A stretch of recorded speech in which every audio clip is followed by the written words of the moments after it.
Hello everybody, welcome back to another episode of Vegan Proteins, Muscles by Brussels Radio. My name is 𝐿𝐿𝐵𝐿. And I'm Danny. And this is episode 135. 135, wow. I can't believe that. That is really crazy. Go us.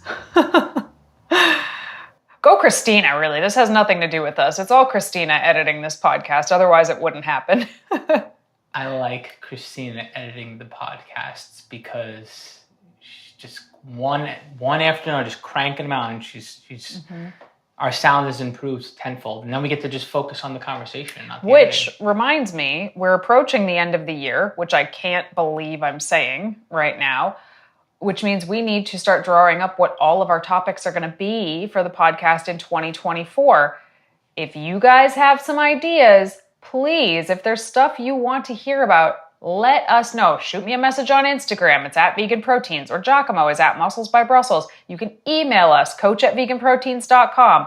We want to make the kind of stuff that you want to hear. So if there's stuff you want to learn about, let us know. We would love to talk about it. Or even questions. It doesn't have to be a topic. It could be something that you want to ask us about, and you might find your question on one of our Q&A segments. Yeah, totally. So what are we talking about today? Injuries. And what happens when you get injured? What do you do? Well, I feel like the first response, if I was a listener, I'd be like, I'm going to the doctor and I figure out what I'm working with, which that's all well and good, and that's true. Yeah, absolutely. Find out what your injury is. Find out what's happening with your body. But before that, there are some things that you can do on your own before you get an actual diagnosis. And maybe some people don't have access to the right kind of doctor. That's totally possible. There are certain things that you can do once, and we're not talking about a sprain or like a cranky muscle issue. We're talking like just straight up, you got hurt. I was talking about any kind of injury. I wasn't even thinking it had to necessarily be an injury that you needed to see a doctor for, just something that you knew you couldn't or shouldn't train through. Fair enough. So let me get this straight, Dave. So we're thinking about a period in time where you're somewhat sidelined from training, correct? Okay. So when you're sidelined from training, regardless of whether it's a serious/acute injury that's not so serious, or whether you're a little beat up from the gym and you shouldn't be training. All the way up to a sprain or a strain, which to me is a pretty serious injury. You were like, I'm not talking about a sprain. I'm talking about a serious injury. Like, oh, I don't know. Spraining your ankle can be a pretty serious injury. So I suppose. Once again, I am confused by your definitions of things. Oh, gosh. Anyways, the whole reason why we want to have this discussion is because, well, for one, I want to start with mindset. I want to start with the mental. Training from what I've seen in my experience as a coach, training is what keeps people grounded. It's what makes people happy. It's their sanity. And when they can't train like they normally do, they tend to just fall apart. And I mean, that's a little bit of a dramatization and perhaps a little bit of an exaggeration, but it's not too far off from the truth. When the thing that puts you together is no longer there the way that you need it to be, you wind up starting to risk sabotage. And I think this episode is going to be all about how to prevent that from happening. Yeah. I mean, I think that when you first get hurt in the gym, or it doesn't even have to be getting hurt in the gym, just getting hurt and realizing, like my whole routine is going to have to change. I mean, I know when it happens to me, and it does happen to me, which I think is probably something we should address at the very, very beginning, is that injuries are inevitable. They're inevitable. You're going to get hurt. I'm not saying you're going to get hurt in the gym, but like everybody gets hurt to smaller or larger degrees at some point, and it's going to change your gym routine. And when that happens, I don't know, it deflates the heck out of me. The second it happens and I realize like, I was just starting to get on a roll, and now I'm like not going to be able to, train my lower body for the next couple of weeks till this clears up or whatever. Like that's tough to just mentally, it feels like it sucks the wind right out of your sails. And I feel like no matter how much of an accepted and move on kind of approach you take, like the kind of athletic thing where it's like, I'm going to focus on what I can do and I'm going to keep doing it. There are ways where you can look back and after injury and be like, well, that more than took the wind out of my sails. That put me back a little bit as far as like what I could have been doing had I not gotten injured. So I am all for injury prevention, but I am also of the mindset that you do, like Danny said, you do have to accept that when you're pushing, in one way or another, you're going to get injured. So it is something you might as well find a way to work through, and you focus on what you can be doing, not just to nurse the injury, but other things, like not making sure other areas of your routine and whatnot, that they don't fall apart. So how do I say this? It should be low-hanging fruit, but it is not. The one thing that you can do, the best thing to focus on, is your nutrition. Hands down. And yet, I think that it is the first thing to go when training changes. Mm-hmm. Which is crazy to me, because I'm sure I could create some arguments where sometimes it's a little bit harder to get your groceries or to prep your food, or you're spending time figuring out a different solution or a plan of attack, but your focus should be right there. How can you make sure that you're eating well? And when you're injured, it's that much more important, because your food is going to be what gets you to recover faster. Mm-hmm. I mean, it's other things too, don't get me wrong. It's sleep, it's stress management, it's finding a way to modify your training so that your injury doesn't become chronic because of the way that you're training and working around your injury. But food's a pretty important one, and I feel like it's literally the first thing to go. People just start trying to self-soothe by eating food that's more comforting, or just be like, well, can't do what I want to do now, so who really cares about eating habits? That's it, right there. For whatever reason, people think that if they're not able to train the way they normally train, then their food choices can just go out the window because none of it matters. And I am a firm believer that your nutrition is probably like 70% of your results, honestly, whether you're training or not. Nutrition is that freaking important. They always say you can't out-train a bad diet. You can't. You literally can't. So when you are injured, I mean, think about injuries could mean all sorts of things. It could be a sprained ankle. It could be you threw out your back. It could be that you are sick, right? Like you could be really sick. Whatever it is, something not good is happening inside of your body. So if there ever was a time that your body needed to kind of be like flooded with good nutrition, this is it. It's going to speed up the anti-inflammation process. Got lots of antioxidants into your body. Like this is the time where nutrition probably matters more, because you don't even have the wiggle room of your workouts to kind of pad you a little bit.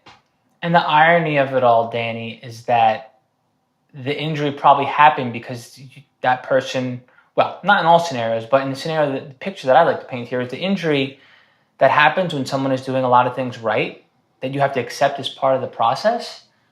When you get taken out, when you take yourself out after the fact because you got hurt, you're literally reversing progress-wise, as opposed to accepting that the injuries are bound to happen.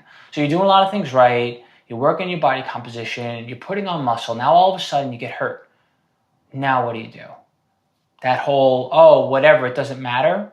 And then you turn around and one, it's going to be that much harder to get back to your habits when everything is going right. And two, aside from undoing progress that way, it's going to take longer to heal up. Yeah. And you're going to feel like crap about yourself. Mm-hmm. And all the while, you're going to justify being apathetic because you're like, what's the point right now? I'm not training, so I don't really need to get in. That took me a second to understand what you were saying, but I got there. Yeah. So you're saying like you're already going to be taken out of the gym, so you're not going to make progress, but then people just kind of double down on it being worthless to even bother with the nutrition. And then they make sure that not only do they not make progress, but they actually move backwards because of their poor nutrition. In several ways, yes. Gotcha. Hey listeners, we hope you've been enjoying this episode, and we appreciate your love of all things vegan fitness. For those of you who want even more support on your vegan fitness journey, check out our Muscles by Brussels community and become a member. By joining the team, you are one of our exclusive VIPs. As a member, you'll find over 200 macro-friendly, high-protein recipes that can meet any of your meal planning needs. You'll also receive training programs that update monthly. This training has progressive overload built into it, so you can be sure if you're following the program, you are making progress. All of this and more is located inside our Vegan Proteins members only app. As a Muscles by Brussels member, you'll unlock bonus courses, challenges, and more every month. You'll also be invited to our live Zoom video calls, which happen 2 times a month, and are absolute gold to those who show up. And if you can't make the calls, don't worry, you have the opportunity to email us whenever you want. You'll receive a video response to all of your questions from one of the coaches here at Vegan Proteins every time you message us. Members also receive 40% off many of our other services. And of course, our private community of like-minded individuals is like no other. Best of all, you can try this membership out for a full month at no cost to you with this special offer for our listeners only, because we appreciate and want to fully support you. Use the link in our show notes to sign up for your free trial today. We hope to see you on our next live coaching call. So I guess the idea here is, well, what would you say to somebody, let's say it's your client and they just got hurt and they're showing up and they're not doing what they need to be doing? What kind of recommendations would you give someone like that when you've already given them options to modify their training or suggested this is what needs to happen activity-wise, now focus on your nutrition? In what regard are they not showing up?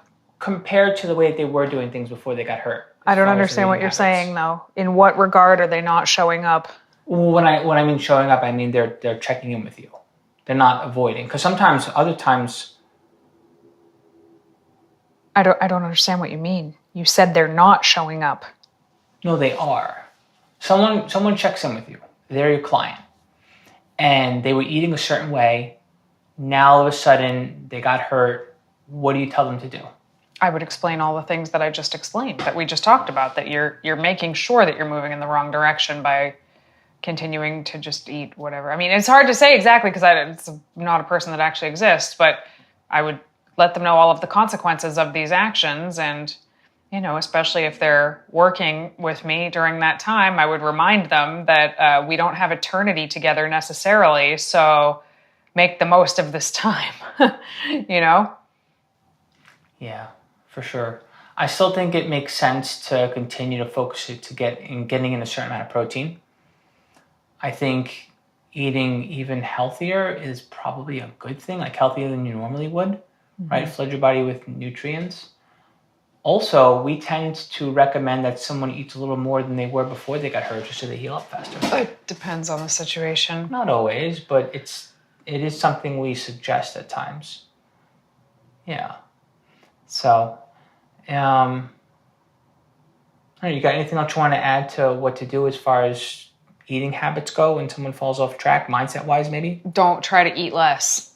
A lot of people, you know, there are some people that just say screw it and eat bowls of ice cream, but there are a lot of people that say, well, I'm not working out, so I should cut my calories, right? And most of the time the answer is no. Don't cut your calories, because healing an injury takes a lot of energy from your body. And if you cut your calories to make way for an injury, then you're just going to prolong the healing process. Like by eating enough, you're going to speed up the healing process. But if you undereat, the healing process is just going to take longer. So, you know, most of the time I would say do not try to cut your calories just because you're not able to get in the gym. Is there ever a situation where you would be okay with someone eating less when they got hurt? If they had been doing a crap load of cardio and now they can't do any. If they went from doing like 45 minutes of cardio a day to 0 because they sprained their ankle and they also can't train their lower body, then maybe we would make a change there. But most of the people I work with are not doing 45 minutes of cardio a day. So that's not an issue. Fair enough. And still within reason, you still try to err on the side of them eating a little bit more. You just account for them, their exercise, the amount of exercise that they had was a lot and it's going down. Fair enough. Gotcha.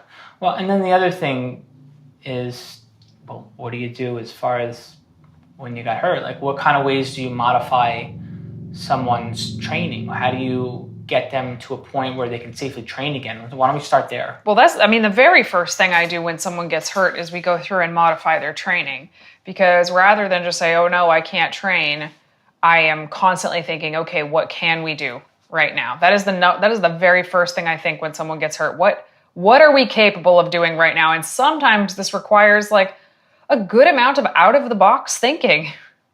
I'm working with this one woman. She fractured a bone in her foot, I don't know, a couple months ago. So we were very limited in what we could do for lower body because she couldn't really put much weight on, like she could stand on it, but she couldn't, do like step ups or lunges or anything where your foot's in a compromised position. So her lower body workout, which she trained her lower body the whole time it was healing, were like leg extensions, leg curls, back, glute dominant back extensions, and I think and like abductor and adductor machine, like very minimal. We couldn't even do like a leg press, just not possible. She heals up and she did it. She trained, that was her whole lower body workout for a couple of months until she healed up. Like 6 sets of everything, like a lot of sets, right?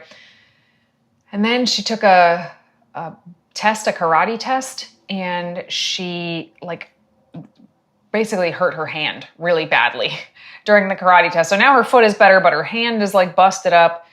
So now I'm like, okay, well now we could be back to our lower body training, but what can we do for your hand? And we had to use, the straps you would put around your ankle to do like cable kickbacks? Yeah. We put those around her wrists. Yep. And hooked them onto a cable machine so she could still do rows and lat pull downs and lateral raises and stuff without actually holding a dumbbell in her hand. Now, that's not something I would program for somebody that didn't have an injury in their hand, but it worked. We were able to work around that injury.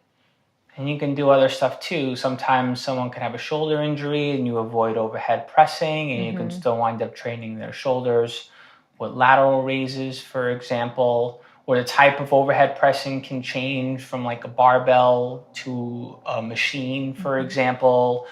Or you can take another person who has some elbow issues and you can throw something like blood flow restriction training, where they're getting a different kind of pump by deoxygenating their blood faster, getting them to the point where they're getting to a pump with less weight because they're cutting off. There's all kinds of ways. There's so many ways to modify training. Giving their elbow a little bit of a break because they can use 20% of the working weight. Like that's another example. You can do preventative things like using grip aids for rows and pulls, where you're also arguably training your back more like that. You can reverse engineer and think about the form that got them there and work on their form for the future as well, as opposed to just being in the moment and trying to work on modifying training their injury. Like look at movement, find out what that person is doing. Think about how they're moving outside of the gym too. That's massive. Most people are not getting hurt in the gym. Most people are getting hurt outside of the gym. Yeah, it's like that silly, how we explain things in like a funny kind of silly way. Like I got hurt picking my arm up and getting something out of the cabinet because it was the repetitive motion of doing something occupationally or lifestyle-wise that got them to the point where they lifted their arm and then boom, just opening up a cabinet to get something, they got hurt, right? It wasn't what they did in the gym. It was something to do with their occupation or their lifestyle that got them there. Not necessarily, sometimes it's deconditioning, but we're not speaking to that kind of person right now. But yeah, and working on that stuff can make a big difference. What were you saying yesterday to me, the physical therapy thing? Oh, it's just a saying in physical therapy that your best position is your next position. And that just means that you shouldn't stay in any position for too long, whether that's standing, sitting, or lying down. Because, we always think like sitting is the new smoking. Kind of, but sitting's not necessarily terrible. It's just that we all do it way too much now. Standing, lying down, shifting your position regularly is a good thing. Okay, so even if you're someone, ironically like us, who we're fitness, we're online vegan coaches, but we sit down for a good portion of the day. Like a huge portion of the day. Yeah, but that's not a death sentence. It doesn't mean that our job has to. Feels like a death sentence. Oh, here we go, Danny. Nope, we're not going there. Not going there. But it's my own fault. I need to turn this into a standing desk or something. I have a kneeling chair, which is nice, but I need to somehow make this a standing position. Sorry, continue.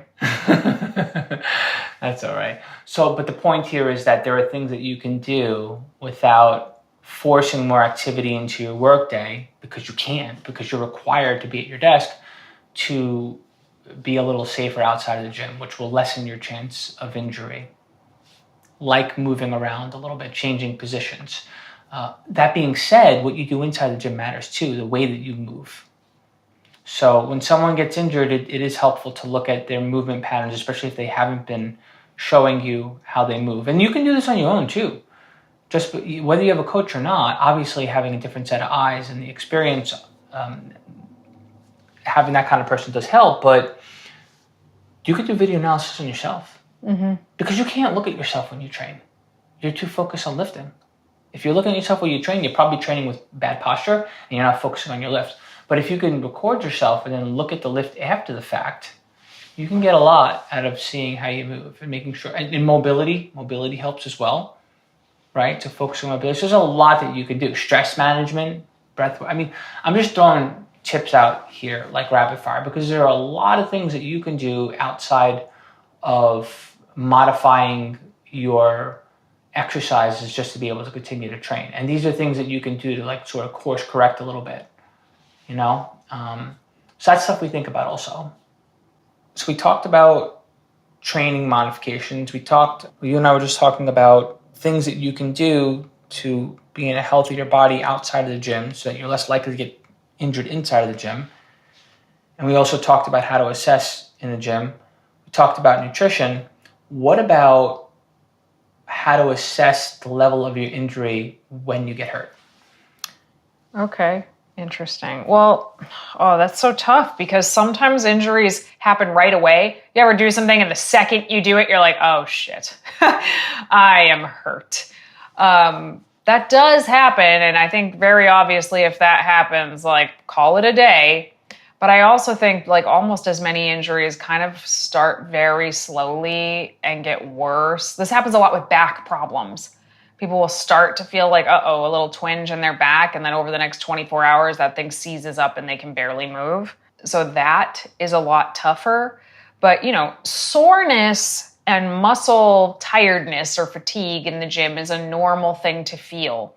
But I would say anytime you feel like an ouch in the gym, even if it's a small one, I would stop doing that exercise for the day at least and give that some time to settle in and see how it feels later. Might be fine, might have been nothing, right? Or it might turn into something bigger, especially if you try to work through it.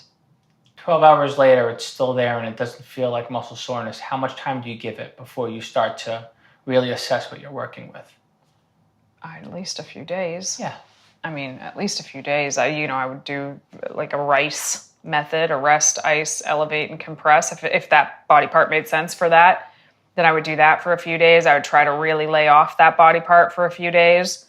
And if it did not improve at that point, that's when I personally would reach out to a doctor and be like, hey, what the heck is this? But sometimes you hurt yourself right away and immediately like that's going to require a doctor. Right. You hurt yourself right away, it's going to require a doctor. You hurt yourself right away and you're not sure if it's going to require a doctor, but the pain ain't going away in 12 days. Somewhere in between there, I feel like the 3 to 5 day mark is pretty suspect as far as resuming regular training with less intensity. You really got to watch, because muscles spasm around injured areas and things, whether they feel, well, obviously they're going to feel worse because your body's spasming to protect the area and heal it up. But aside from that, you really just don't know what you're working with, right? So, and the focus at that point in time, right then and there, is to get the inflammation down. Like Danny said, with the rest, ice, compression, elevation method. And then somewhere between the 3 to 5 day mark, at that point in time, you can start to focus on moving your body. I feel like people tend to fear movement when they get hurt. Yeah, especially with back injuries, like back pain specifically. People are afraid to move, but actually Dr. Stuart McGill, who I think is a fantastic back doctor, says that walking, as soon as your pain is low enough that you can walk, like walking is one of the best things you could do for a back injury to help it heal up faster. Now, that's not true of every injury in every spot. You shouldn't just start using it as soon as you can. But yeah, moving your body, again, what can you do? Think what can you do and try to do that. And the easiest thing to do is get lost in your emotions and worry on top of that. And before you know it, if you're not moving, you don't give your body a chance to heal as fast. Or worse, the injury persists. So movement definitely does heal, both during, like Danny said, during that time where your body's a little spazzed out for whatever reason, like walking, for example, to after the 3 to 5 day period of time where you're like, you know what? I'm still hurting, but I know this isn't going to require an MRI, for example, or like a diagnosis at a doctor. What do you do 5 days later? You start to assess and focus on ways you can move outside of just walking, for example. And that's when you can figure out, okay, I can get back to the exercises that I was doing. I just get into them at like somewhere in the vicinity of 50 to 70% of the intensity that I had before I got hurt. Or like Danny said, you realize, okay, this is going to take more than 5 to 10 days, even with me moving my body again. Now, like the examples you mentioned with the wrists, for example, you want to start modifying your training a little bit. So how do you get back into training once you're on the mend, I guess, is a really good question. So I usually, and it depends on the injury and it depends on what a doctor said, but I usually tell people, like, don't try to do whatever exercises it was that hurt it in the first place until you're feeling at least 80% better, like until it is at least 80% healed. And then when you do go to the gym, start with 50% of what you did last time. So if you were overhead pressing 30-pound dumbbells, don't try to press more than 15-pound dumbbells over your head. Do a set and then see how it feels the next day. If you wake up the next day and it feels aggravated or worse again, you are not ready to get back to training. If it feels fine the next day, then you can, the next time you do that workout, maybe try to go up 10% until you get back. So now you're trying 60% of what you did the last time before you got hurt, then 70%, then 80%. But if at any point during the exercise or the day following, it feels worse, do not progress past that point, and you might even want to back off a little bit. Yeah, exactly. Injuries are not a death sentence. They're not a reason to not resume training, and they're definitely not a reason to fall off the deep end as far as your habits and routine go. And all the more reason where you can focus on other things that you may have been unintentionally neglecting outside of the gym. If you frame it as an opportunity, and like we were saying earlier in this conversation, something that is inevitable, if you take that mindset going into a period of injury, you can actually wind up coming out on the other side better and smarter, because you realize you're also gaining an understanding of your body, because every person's body has limits. And I feel like no matter how well you train, one way or another, your body's going to give you pushback. And this is maybe a little bit too optimistic of me to say, but I do like to look for more than silver linings. Injuries teach you your limitations, and they teach you what parts of you need to improve, as opposed to just rinse, wash, repeat, get in and get out and get it done and get back to it. They show you the holes and the flaws in your mechanics, in your body's capabilities, this and that. They're opportunities for you to work on yourself. Mm-hmm. I think another thing that's important to remember is, generally when something gets injured, especially if it gets injured pretty badly, it's also more likely to get injured again in the future. This is a sad reality of getting older, is once you hurt something once, you might hurt it again. and again and again.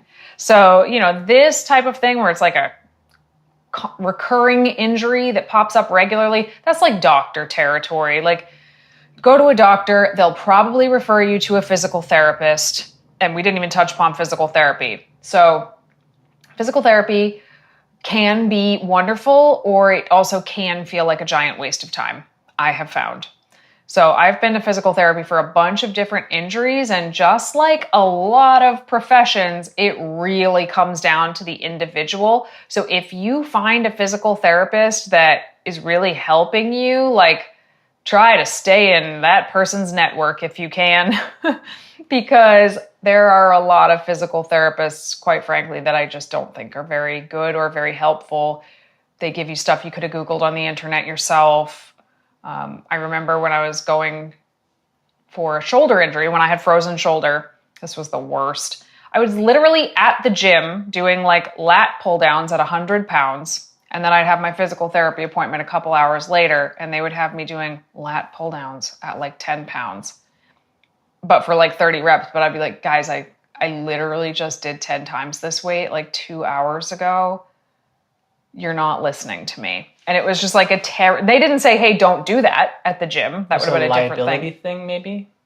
I think it's just like, maybe they were just really young and it was just standard protocol or something. Like they couldn't do X until they tried Y, insurance BS. I'm not sure, but it was terrible. And then I went to another physical therapist for that same frozen shoulder. And, he didn't fix it. You can't fix frozen shoulder, but at least they gave me a lot of exercises to work with that I feel like kind of helped move things along a little bit. So if you have an injury that's popping up over and over again, it could be a bunch of things, but one of the things it could probably be is just like a super weak muscle or an underdeveloped muscle or set of muscles that you have that you don't even know that you have. It could be like you have a really weak transverse abdominis and that's why you keep throwing your back out, or your rotator cuff is super weak and that's why you keep hurting your shoulders. But a physical therapist should be able to help you identify it and give you a routine that you can do long after your sessions are over on your own to keep those areas strong, to hopefully have it become injured less frequently. Yeah, and you can throw those in for prehab right before you train to sort of warm up the connective tissue that can be a little bit challenging to use because of the injury, for example. And you can sprinkle that in even like way post-injury. I would say one of the biggest mistakes I see people make when they do physical therapy is once the area feels better, they stop doing their physical therapy exercises, not realizing that it is the physical therapy exercises that are making them feel better and they need to keep doing it. And it's just like one of those things they're probably going to have to do maybe forever, but for a very long time, at least. So depending on severity. Yeah, I hate explaining that to people. Like, yeah, I know you feel great right now. And then a couple months later, they'll be like, I have a twinge in my shoulder or something. And I'm like, are you still doing your physical therapy exercises? And they're like, no, I haven't been doing those. And I'm like, okay, we need to start doing those because that's why you weren't getting hurt for the last couple months. So It's tough, but that's just what it means to, one, get injured, and two, get older. Like those two things just kind of happen. But I think trying to keep your head in the game and recognize that it's temporary, you will be back at it, there are other things you can focus on, is the best way through any kind of an injury. Giacomo, this question is for you. I'm trying to lose weight by lifting, cardio, and dieting. I like to step on the scale and track my weight once a week. I usually weigh myself on Monday morning, but since my refeed/cheat meals are on the weekend, should I weigh myself on Friday morning instead? I asked my boyfriend this, and now we are in a debate. Can you help us settle this? Sure. Well, the first thing that I would want to say is, as long as you're weighing yourself on the same, like within the same set of circumstances, it shouldn't make too much of a difference. So like if your refeeding days are always on Saturday and Sunday, and you always take your stats on a Monday, well then all the variables are the same. You may want to see a different number on the scale. You may want to see different measurements for emotional reasons or to get a sense of like what that would look like, not after a refeed day. But as far as measuring actual progress, your variables are all the same. It doesn't really matter. I think that's more like a personal thing based on what kind of stats you want to keep as far as seeing what your body looks like. I don't think it makes that much of a difference, in all honesty, as long as you're not, again, like if you're doing it on a Monday half the time after your refeed days, and then the other half of the time you're doing it on a Wednesday or Thursday, well then yes, that's not going to make sense at all. But as long as you do it after your refeed day pretty consistently, not a big deal, because it's more or less going to be the same. Danny, this may be a silly question, but I wanted to know how to start to get into bodybuilding. I don't think it's a silly question at all. I think it's a great question. So I have a couple of answers for you. One, you can join our Muscles by Brussels membership because that's basically what it is. Everybody's doing sort of bodybuilding style workouts and learning about how to eat appropriately to build muscle and lose fat. And I think it's a great introduction into that lifestyle, whether you're brand new or more advanced. But outside of our awesome membership, I would say Google and YouTube the heck out of bodybuilding in general. Not necessarily to get information, because Google and YouTube are kind of cesspools for bad information, but bodybuilding is a lifestyle. And I feel like learning about the lifestyle and kind of what it entails, I found it in the beginning of my journey to be very motivating and exciting. And that is something great to have when you're first learning. But I guess if you don't know anything about lifting, which I don't know if this person does or not, go to your local gym, sign up for your local gym, hire a personal trainer, or sometimes they give you like a free week or free session with a personal trainer when you first sign up, and have them write you a routine for your goals, with your limitations, any injuries that you have for your schedule. Like if you can train 3, 4, or 5 days a week, they can write your program based on that. And they can also usually make some general nutrition suggestions for you, like give you a rough idea how many calories to eat, how much protein to eat, and do that consistently. Build up consistency there for 6 months before you consider kind of changing gears and trying to do something else. My number one tip would be, don't try to diet right out of the gate. We know you want abs. We all want abs, and everybody tries to do it as step 1, and it is not step 1. It's like step 3 or 4. Step 1 is just learn how to train consistently, learn how to train properly, learn how to eat enough, and learn how to eat enough protein. And if you can do those 4 things right there, you are already ahead of like 50% of the population. All right, everybody, thank you so much for tuning in to another episode of Vegan Proteins Muscles by Brussels Radio. Feel free to reach out to us on Facebook, Instagram, YouTube. Email us, coach@veganproteins.com. And if you are interested in any kind of coaching, go to veganproteins.com, check out what we have to offer, fill out a coaching application if you are interested in one-on-one coaching, and we will get back to you. Once again, my name is Danny. And I'm Giacomo. And we will talk to you soon.